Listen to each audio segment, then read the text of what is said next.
भक्ति में संलग्न भक्ति में संलग्न मनुष्य इस जीवन में ही अच्छे तथा बुरे कार्यों से अपने को मुक्त कर लेता है।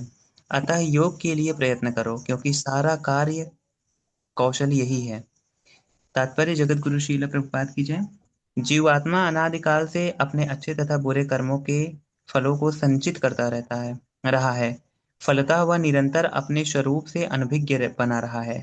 इस अज्ञान को भगवद गीता के उपदेश से दूर किया जा सकता है। यह हमें पूर्ण रूप से भगवान श्री कृष्ण की शरण में जाने तथा जन्म जन्मांतर कर्मफल की श्रृंखला का शिकार बनने से मुक्त होने का उपदेश देती है। अतः अर्जुन को कृष्ण भावनामृत में कार्य करने के लिए कहा गया है, क्योंकि कर्मफल के शुद्ध होने की यही प्रक्रिया है। हरे कृष्णा प्रभु जी। हरे कृष्णा जी, जय भगवान। तो यहाँ पर भगवान कह रहे हैं, भक्ति में संलग्न मनुष्य इस जीवन में ही अच्छे तथा बुरे कार्य से अपने को मुक्त कर देता है। मतलब अगर मनुष्य भक्ति में संलग्न हो जाता है, अगर भक्ति में उसका जीवन हो जाता है, तो उसको अच्छे और बुरे कार्यों से वो मुक्त हो जाता है। कैसे मुक्त हो जाता है? क्योंकि वो अकर्म करता है, यानी आध्यात्मिक कर्म, जिसका ना पाप लगता है ना पुण्य लगता है। वो सारी चीजों से ऊपर उठ के अच्छे और बुरे कार्यों के फलों से ऊपर उठ जाता है। अतः योग के लिए पर्याप्त प्रयत्न करो, क्योंकि सारा कार्य कौशल यही है। यहाँ पर भगवान फिर से कह रहे हैं, योग योग के लिए प्रयत्न करना मतलब भगवान से अपना संबंध जोड़ना। कैसे? हरे कृष्ण महामंत्र के द्वारा, कृष्ण भावनामृत के द्वारा योग से भगवान के साथ जुड़ना। ये नहीं कि योगा करके अपने आप को फिट करना। यहाँ ये कह रहे हैं, योग से भगवान के साथ जुड़ के सारे कार्यों को करना। फिर यही कार्य कौशल जो है, इसके लिए प्रयत्न करना चाहिए हमें, ऐसा भगवान कह रहे हैं। फिर प्रभुपाद जी तात्पर्य में लिखते हैं कि अनादिकाल से हम अच्छे बुरे कर्मों के फलों को संचित करते आ रहे हैं, और क्या होता है हमें पता नहीं है इसका फल क्या होगा। तो भगवत गीता के उपदेश की और देवता धम, देवताओं में अधम। यहाँ पे वत्स का हरे मतलब कृष्ण। इंद्र को, जो कि इंद्र तो यहाँ पर भगवान प्रभुपाद जी कह रहे हैं यहाँ पर, तो कि जन्म जन्मांतर के कर्म की श्रृंखला इतनी ज्यादा है कि हम उसे मुक्त नहीं हो सकते, असंभव है। पर भगवत गीता के उपदेश से ये कार्य संभव हो सकता है। इसलिए अर्जुन को भगवान यही कह रहे हैं कि तुम कर्म वैसे करो जो कृष्ण भावनामृत कर्म हो। ये प्रभुपाद जी समझा रहे हैं हमें तात्पर्य में। अगला श्लोक पढ़िए, राघव कृष्ण प्रभु जी। हरे कृष्णा प्रभु जी। कर्मजं युक्ता फलं त्यक्तनीषिणः जन्म बंधन विनिर्मुक्ताः पदम गच्छन्ति नामयम्। इस तरह भगवत भक्ति में लगे रहकर बड़े बड़े ऋषि मुनि अथवा भक्तगण अपने आप को इस भौतिक संसार में कर्म के फलों से मुक्त कर लेते हैं। इस प्रकार वे जन्म मृत्यु के चक्र से छूट जाते हैं और भगवान के पास जाकर उस अवस्था को प्राप्त करते हैं जो समस्त दुखों से परे है। हरे कृष्णा प्रभु जी। हरे कृष्ण। भविका माता जी पढ़िए आगे। जी हरे कृष्ण प्रभु जी, दंडवत प्रणाम। धन्यवाद। तात्पर्य बाय श्रील प्रभुपाद जी। श्रील प्रभुपाद की जय। मुक्ति जीवों का संबंध उस स्थान से होता है जहाँ भौतिक कष्ट नहीं होते।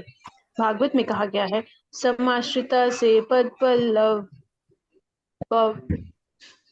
पल्लवम महत्पदम पुण्यशो मुरारे भवाम बुद्धिर वत्सपदम परम पदम पदम पदम यद्विपदाम नाताशेषाम। जिसने उन भगवान के चरण कमल रूपी नाव को ग्रहण कर लिया है, जो दृश्य जगत के आश्रय है और मुकुंद नाम से विख्यात है, अर्थात मुक्ति के दाता है, उसके लिए ये भवसागर गोखुर में समाये जल के समान है। उसका लक्ष्य परम पदम है, अर्थात वह स्थान जहाँ भौतिक कष्ट नहीं है या की वैकुंठ है। वह स्थान नहीं जहाँ पद पद पर संकट हो। अज्ञानवश मनुष्य ये नहीं समझ पाता कि ये भौतिक जगत ऐसा दुखमय स्थान है जहाँ पद पद पर संकट है। केवल अज्ञानवश अल्प ज्ञानी पुरुष ये सोचकर कि कर्मों से वे सुखी रह सकेंगे, सकाम कर्म करते हुए स्थिति को सहन करते हैं। उन्हें ये ज्ञात नहीं कि इस संसार में कहीं भी कोई शरीर दुखों से रहित नहीं है। संसार में सर्वत्र जीवन के दुख, जन्म मृत्यु जरा तथा व्याधि विद्यमान है, किंतु जो अपने वास्तविक स्वरूप को समझ लेता है और इस प्रकार भगवान की स्थिति को समझ लेता है, वही भगवान की प्रेमा भक्ति में लगता है। फल स्वरूप वह वैकुंठ जाने के अधिकारी बन जाता है, जहाँ ना तो भौतिक कष्ट में जीवन है, ना ही काल का प्रभाव तथा मृत्यु है। अपने स्वरूप को जानने का अर्थ भगवान की अलौकिक स्थिति को भी जान लेना। जो ब्रह्मवश ये सोचता है कि जीव की स्थिति तथा भगवान की स्थिति एक समान है, उसे समझो कि वह अंधकार में है और स्वयं भगवत भक्ति करने में असमर्थ है। वह अपने आप को प्रभु मान लेता है और इस तरह जन्म मृत्यु की पुनरावृत्ति का पथ चुन लेता है। किंतु जो ये समझते हैं कि उसकी स्थिति सेवा की है, अपने को भगवान की सेवा में लगा देता है, वह तुरंत ही वैकुंठ जाने का अधिकारी बन जाता है। भगवान की सेवा कर्म योग या बुद्धि योग कहलाती है। इसे स्पष्ट शब्दों में भगवत भक्ति कहते हैं। हरे कृष्ण प्रभु जी, हरे धन्यवाद। कृष्णा माता जी, थैंक यू। यहाँ पर इस श्लोक में बताया जा रहा है कि इस तरह भगवत भक्ति में लगे रहकर, कैसे भगवत भक्ति में लगे रहकर, योग में स्थित हो गए, अपने सारे कार्यों को में भगवान को साथ में रखे। जैसे भगवान अर्जुन को कह रहे हैं, माम अनुस्मर युद्धश्च, यानी मेरा स्मरण करके युद्ध करो, पहले मेरा स्मरण करो फिर युद्ध करो। वैसे ही हमें सारे अपने जो दैनिक कार्य हैं, जो हम रोजमर्रा की जिंदगी में करते हैं, उसमें भगवान को आगे रख के हमें कार्य करने होंगे। तो यहाँ पर यही कह रहे हैं, इस तरह जो भगवत भक्ति में लगा रहता है, ऐसे बड़े बड़े ऋषि मुनि भक्तगण इस भौतिक संसार के कर्म फलों से अपने आप को मुक्त कर लेते हैं। किसके माध्यम से? भक्ति के माध्यम से। ना वो कर्म योग से, ना ज्ञान योग से मुक्त हो सकते हैं, पर केवल भक्ति योग के माध्यम से ही वो इस जन्म मृत्यु के चक्कर से छूट सकते हैं और सारे दुखों से परे हो सकते हैं, अपने भगवान के पास वापस जा सकते हैं, गोलोक वृंदावन धाम। फिर प्रभुपाद जी कह रहे हैं यहाँ पर कि जो भगवान की चरण कमल की शरण ग्रहण करते हैं, भागवत में भी ऐसा आ रहा है कि उनके लिए क्या हो जाता है कि जैसे संसार का भव सागर है, बहुत बड़ा भव सागर है, इसका किनारा ही नहीं है। इसका किनारा किसी को नहीं पता कितनी दूर है, कितना डिस्टेंस है। पर जो भगवत भक्त हैं उनके लिए क्या हो जाता है, गोखुर के समान, यानी जैसे गाय का जो पैर होता है उसके समान हो जाता है, छोटा हो जाता है ये भव सागर। तो वो इजीली उसको पार कर सकता है, किसकी कृपा से? मुकुंद की कृपा से, मुकुंद के नाम की कृपा से ऐसे मुक्ति मिल सकती है, या भगवान के धाम वापस जा सकता है और वैकुंठ में अपने आप को भगवान के साथ उनकी इस नित्य सेवा में लग सकता है। फिर भगवान रूपा जी यहाँ पर कह रहे हैं कि बार बार संसार में हर मौके पर दुख ही दुख है। अगर हम कोई भी सिचुएशन में खुशी हो रहे होते हैं, तो नेक्स्ट सिचुएशन में कोई बहुत बड़ा संकट आ जाता है, हमें नहीं पता चलता। ऐसे करके जो हम संसार में अगर सुख ढूंढ रहे हैं, तो ये सबसे बड़ी मूर्खता है। किंतु क्योंकि क्या है कि हम चार चीजों से घिरे हुए हैं, जन्म मृत्यु जरा व्याधि। इस संसार में चारों तरफ ये चीजें विद्यमान है, जन्म मृत्यु जरा व्याधि, कोई पता नहीं कब आ सकती है। मृत्यु का कोई पता नहीं है, जड़ा यानी बीमारियां, जड़ा यानी बुढ़ापा, और व्याधि यानी बीमारी। तो ये सारी चीजें संसार में विद्यमान है। हमें कोई पता नहीं हमारे शरीर में कितनी बीमारियां हमें चल रही हैं, जो जब कई बार जब एक्सेस में हो जाती है बीमारी, तब डॉक्टर बताते हैं कि आपको ये स्टेज पे पहुंच चुके हैं, फोर्थ स्टेज में पहुंच चुके हैं बीमारी की। पर ये सारी चीजों से मुक्ति पाने का एकमात्र साधन है कृष्ण भावना भावित बनना। वो तभी हो सकता है जब हम भगवान की शुद्ध निष्काम निष्कपट प्रेम भक्ति में लगेंगे, जिसमें किसी भी हमारे मन में कोई प्रकार का लालच नहीं होगा भक्ति के लेके, कि अगर हम भक्ति कर रहे हैं तो उसके माध्यम से हम ये नहीं चाहेंगे कि हमें संसार में ऐश्वर्य मिले। हम बस यही चाहेंगे कि हमें भक्ति के बदले भगवान की सेवा और मिलती रहे। ये जो है भक्त का एक सोच होती है भक्ति करने की, कि वो हमेशा यही चाहता है कि भगवान की सेवा में संलग्न रहे। वो कभी भी अपने आप को स्वामी नहीं मानता। क्योंकि अगर हम इस्कॉन में भी प्रभुपाद जी के गुरु परंपरा में, चैतन्य महाप्रभु की गुरु परंपरा में अगर कोई दीक्षा लेता है, तो उनके भौतिक नाम को हटा के उनके नाम के साथ दास जोड़ दिया जाता है। यानी जीवेर स्वरूप हुए नित्य कृष्ण दास। हमें भगवान का दास बनना है, ना कि स्वामी बनना है। ये अगर हम इतनी सी बात को समझ लेंगे तो हम धीरे धीरे भगवान की भक्ति में आगे बढ़ सकेंगे। हरे कृष्णा। राघव कृष्ण प्रभु जी। हाँ प्रभु जी, हरे कृष्ण। यदा ते मोहकलिलं बुद्धिर्व्यरति तरिषति तदा गन्तासि निर्वेदं श्रोतव्यस्य श्रस्य च। जब तुम्हारी बुद्धि मोह रूपी श्रवण वन को पार कर जाएगी तो तुम सुने हुए तथा सुनने योग्य सबके प्रति अन्यमनस्क हो जाओगे। हरे कृष्णा प्रभु जी। हरे कृष्णा। रजनी राणा माता जी पढ़िए। हरे कृष्ण। हरे कृष्ण।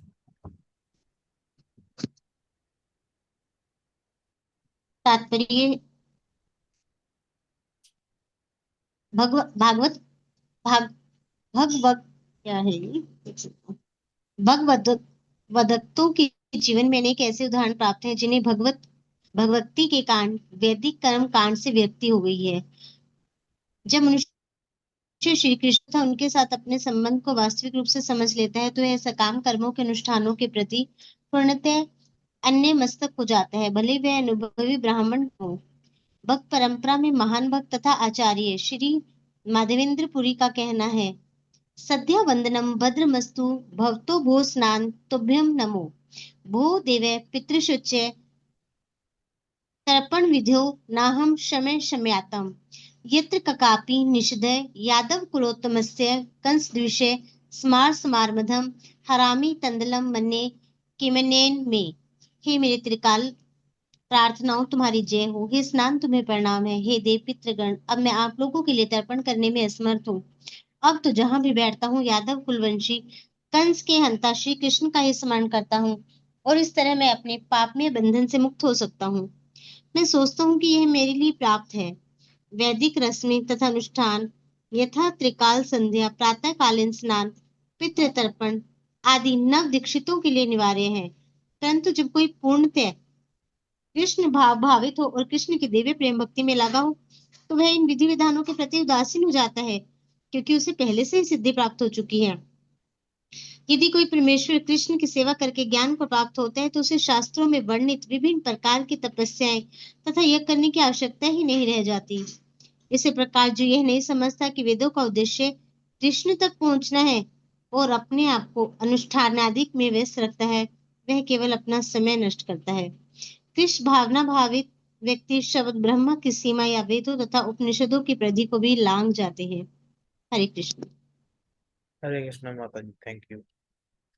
यहाँ पर बहुत ही अच्छी बात भगवान बता रहे हैं कि जब तुम्हारी बुद्धि सघन यानी घने वन को, मोह रूपी घने वन को पार कर जाएगी तो तुम सुने हुए तथा सुनने योग्य सबों के प्रति अन्य मनस्क हो जाओगे। जैसे अर्जुन कह रहा था फर्स्ट चैप्टर में कि मैंने गुरु परंपरा से ऐसा सुना है कि जिन कुल की स्त्रियां दूषित हो जाती हैं वो कुल नरकगामी हो जाता है।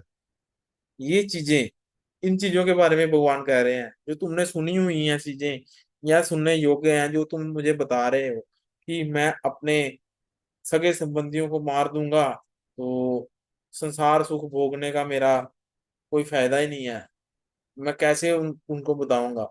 ये सारी चीजें अपनों के लिए तो की जाती हैं, अगर वही नहीं रहेंगे तो मैं ये सारी चीजें दिखाऊंगा किसको। इसलिए अर्जुन जो निराश था उसको भगवान मोटिवेट कर रहे हैं यहाँ पर कि जो ये सारी चीजों के प्रति तुम अन्य मनस्क यानी आसक्ति से तुम, इनके प्रति आसक्ति खत्म हो जाएगी तुम्हारी, डिटैच्ड हो जाओगे ये सारी चीजों से। जैसे क्या होता है कि कई लोग कर्म कांड की ओर ज्यादा फोकस्ड होते हैं कि हमने जाना है ये दिन ये देवता की पूजा करनी है, शनिवार को शनिदेव के ऊपर तेल चढ़ाना है, या मंगलवार को हनुमान जी के मंदिर में जाके उनको बूंदी लड्डू का प्रसाद देना है, या सोमवार को शिव जी पे जल चढ़ाना है। ये सारी चीजें कर्म कांड वाली हैं।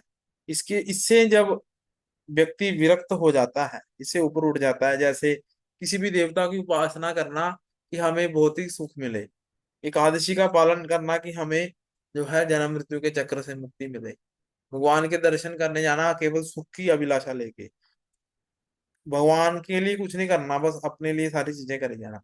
पर जो पूरी तरह से भगवान से अटैच हो जाता है, यहाँ पर माधवेंद्र पुरी कह रहे हैं, हे मेरी त्रिकाल प्रार्थनाओं, यानी त्रिकाल संध्या जो होती है, जब गायत्री दीक्षा होती है तब त्रिकाल संध्या की जाती है, उन सभी को प्रणाम कर रहे हैं।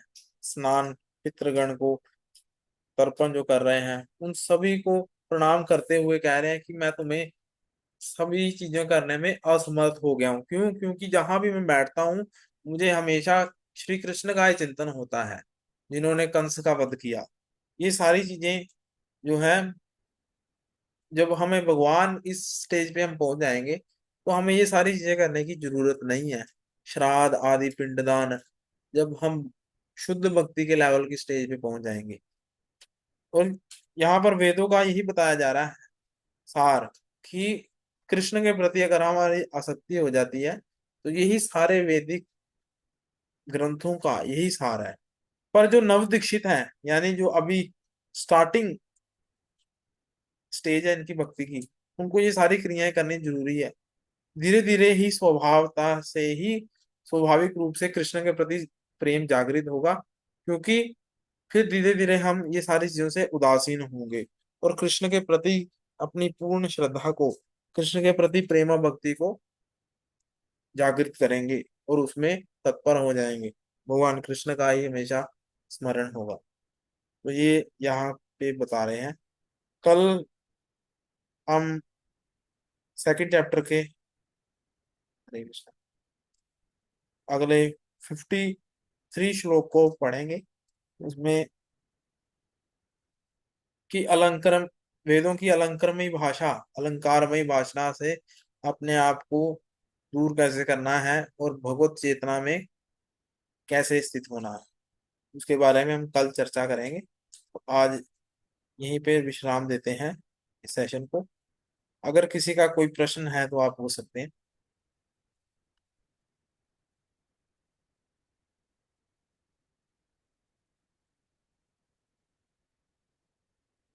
हरे कृष्णा प्रभु जी, दंडवत प्रणाम। हरे कृष्णा जी, धन्यवाद प्रणाम। प्रभु जी, अब मेरे साथ ना 2 दिन से क्या हो रहा है, एक प्रॉब्लम मैं फेस कर रहा हूँ। हाँ जी, पूछिए। प्रभु जी, क्या होता है ना कि जब मैं माला करने बैठता हूँ, माला करता हूँ, तो मुझे मतलब प्रभु जी ना 2-3 माला के बाद अचानक से मुझे नींद आने लगती है। ऐसा क्यों हो रहा है मेरे साथ? कौन से टाइम पे कर रहे हैं आप माला? प्रभु जी, माला तो मैं 10-11 बजे के आसपास करता हूँ, सुबह? सुबह। अच्छा, तो उसमें क्या है, जब आपको जैसे नींद आ रही है तो आप माला को रोके, या जी। एक समय क्या है, पानी पी सकते हैं थोड़ा, या उठ के थोड़ा चल के, जैसे 2 माला में आपको नींद आनी शुरू हो गई तो तीसरी माला में जी। आप थोड़ा चल के माला कर लीजिए। उससे नींद का जो प्रभाव थोड़ा कम हो जाएगा। ये चीज कर सकते जी हैं। प्रभु। फिर भी अगर नींद आ रही है तो मुंह को आप धो सकते हैं थोड़ा, अपनी आंखों जी पे प्रभु जी, ऐसा दो पानी दिन के से हो छिट्टे रहा मारो। है। हाँ जी। ऐसा 2 दिन से हो रहा है। कोई बात नहीं, ऐसा कीजिए आप, या आप रात को नींद नहीं ले रहे प्रॉपर, हाँ, ऐसा भी हो सकता है। रात को लेट सो रहे हैं उस वजह से हो जाता है। बाकी जब हम भगवान का नाम लेते हैं तो माया देवी का बहुत ज्यादा प्रभाव होता है कि माया परीक्षा लेती है। तो जी। इस चीज को हम बस, आप जब माला करते हैं, पंच तत्व प्रणाम मंत्र, जब आप शुरू करते हैं माला को, तो आप पहले जय श्री कृष्ण चैतन्य शिक्षाष्टकम पढ़िए, जिसमें 8 श्लोक जी। हैं। फिर 10 नाम अपराध पढ़िए। फिर प्रभुपाद जी का प्रणाम मंत्र पढ़िए। फिर पंच तत्व प्रणाम मंत्र करके फिर माला शुरू कीजिए। फिर जो है माया देवी ओके। जो है भक्तों के ऊपर, भक्तों का जब हम साथ लेके माला करेंगे तो हमारी हम पे वो कृपा करते हैं भगवान, तो हमें इजीली हमारी जो है साधना अच्छी हो सकती है भक्तों की कृपा से। ओके प्रभु जी। ऐसा भी कर सकते हैं आप। ये यही सारी चीजें फॉलो कीजिए, फिर देखिए कुछ अच्छा रिजल्ट आए। ओके प्रभु जी, हरे कृष्णा। हरे कृष्णा जी। आइए, हम अगर किसी को कोई प्रश्न नहीं है तो यहाँ पे विश्राम देते हैं सेशन को। प्रभु जी। हाँ जी, भविका माता जी। प्रभु जी, मेरे साथ ना ऐसा होता है कि मैं कुछ दिन तो ठीक से कर पाती हूँ, फिर एक दो दिन जैसे छूट जाती है मेरी माला, मेरे को बहुत दुख होता है। पर मैं, वो गृहस्थी के काम ही ऐसे होते हैं कि मेरे से हो ही नहीं पाती है। सुबह उठ के जल्दी करने का प्रयास कीजिए ना माला।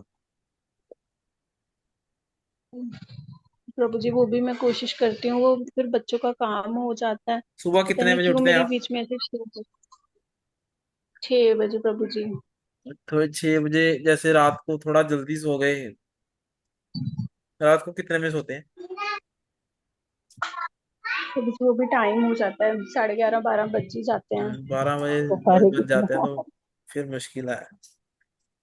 थोड़ा रूटीन्स को सेट करना तो पड़ेगा। वही प्रभु जी, वही, हाँ जी, वही गृहस्थी के काम ही इतने ज्यादा होते हैं, मतलब कई बार तो मैं इसमें इतना उलझ के रह जाती हूँ, जब माला छूट जाती है तो फिर बहुत दुख लगता है कि क्या ही करूं मैं। जैसे क्या होता है कि अगर आप हाउसवाइफ है तो आपको दोपहर को समय होता है 12 बजे के आसपास, हम्म। तो उस टाइम जी। पे भी आप ये नहीं कि आपने 16 ही कंप्लीट करनी है। 16 करते हैं आप? कितनी माला करते हैं?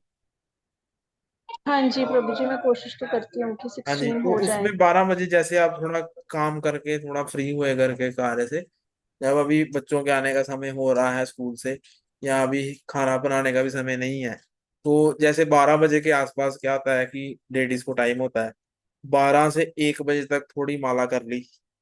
फिर क्या होता है कि शाम को जैसे बच्चे ट्यूशन वगैरह में चले गए तो थोड़ा तब समय होता है, 2 4 माला तब कर ली। तो ऐसे 1 2 शिफ्ट में आप करने की कोशिश कीजिए। सुबह कर लेते हैं तो बेस्ट है। सुबह भी कीजिए, उठ के 2 3 माला सुबह कर लीजिए, 15 20 मिनट सुबह लगाइए, फिर 12 बजे के बाद लीजिए। 3 शिफ्टों में कीजिए ना, फिर हो जाएगा। जी ठीक है, ठीक हाँ है, जी, थैंक यू ये प्रभु जी। जरूरी ऐसा नहीं है मैं कि ऐसे यही कंपलसरी है कि हमें 16 माला इकट्ठी करके फिर ही उठना है। आप उसको 2 शिफ्ट में 3 शिफ्ट में भी कर सकते हैं। हाँ जी। थैंक यू सो मच प्रभु जी। हरे हरे कृष्ण प्रभु जी, धन्यवाद। धन्यवाद।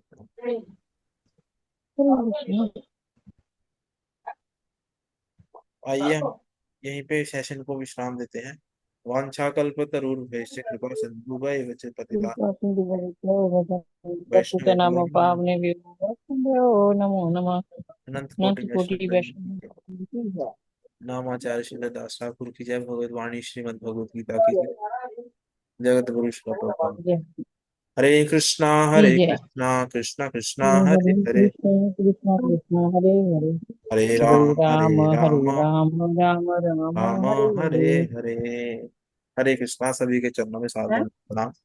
थैंक यू सो मच सभी का आने के लिए इस सेशन में। भूमिका माता जी, कांक्षा माता जी, रजनी राणा माता जी, सिंगावरट माता जी, राघव कृष्ण प्रभु जी, थैंक यू सो मच। अपना बहुत बहुत मूल्य समय देके आप क्लास में आए और ध्यान पूर्वक क्लास को सुना। सभी का बहुत बहुत धन्यवाद। हरे कृष्णा। दंडवत प्रणाम। कृष्ण प्रणाम। हरे कृष्ण।